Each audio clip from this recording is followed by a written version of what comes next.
Il y a une vidéo qui m'a été énormément demandée, c'était sur la construction de ma carrière, donc aujourd'hui je vais vous expliquer tout ça. Comme vous le savez, ça va faire maintenant 10 ans que j'ai mes écuries chez moi et ça a un petit peu évolué depuis.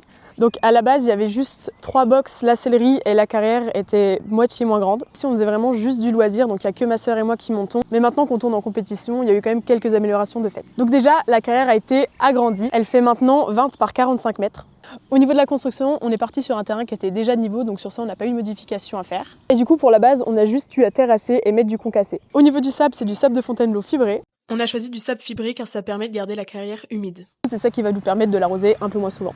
Donc nous ici, on a 15 cm d'épaisseur, ce qui représente 180 tonnes. Oui, c'est énorme, mais c'est ce qu'il fallait. Pour la clôture, nous, elle est en bois. Ça va faire 10 ans que c'est là, ça a jamais bougé. Bon, il y en a quelques-uns qu'on a dû changer, mais franchement, ça reste quand même de super qualité. Au niveau de l'entretien, nous, on l'herse idéalement avant chaque séance. Donc on a un quad et une herse pour la passer assez régulièrement. C'est hyper important aussi d'enlever les crottins dès qu'il y en a dans la carrière, parce que c'est ça qui va faire pousser les mauvaises herbes. Puis du coup, le crottin de cheval, comme ça agit comme de l'engrais, ça va vraiment favoriser la pousse des mauvaises herbes.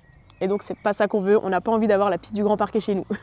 Et de temps en temps on fait appel à une entreprise pour qu'ils viennent nous la remettre de niveau parce que comme on passe forcément un peu plus souvent sur la piste, il y a un peu des ravins qui se créent et du coup c'est important quand même de la remettre assez souvent de niveau. L'intérêt d'avoir une carrière bien plate, c'est éviter d'avoir des grosses flaques d'eau qui vont se créer dans les coins de la carrière. Moi, comme j'habite dans une région où l'hiver il fait assez froid, il y a quelques mois de l'année où elle n'est pas praticable tout simplement, donc on va monter dans les champs, ça c'est pas le souci. En fait, dû à la fibre qui garde l'humidité, ça met un peu plus de temps aussi forcément à dégeler, ça a des avantages comme des inconvénients. Mon père a installé un système d'irrigation, donc c'est juste...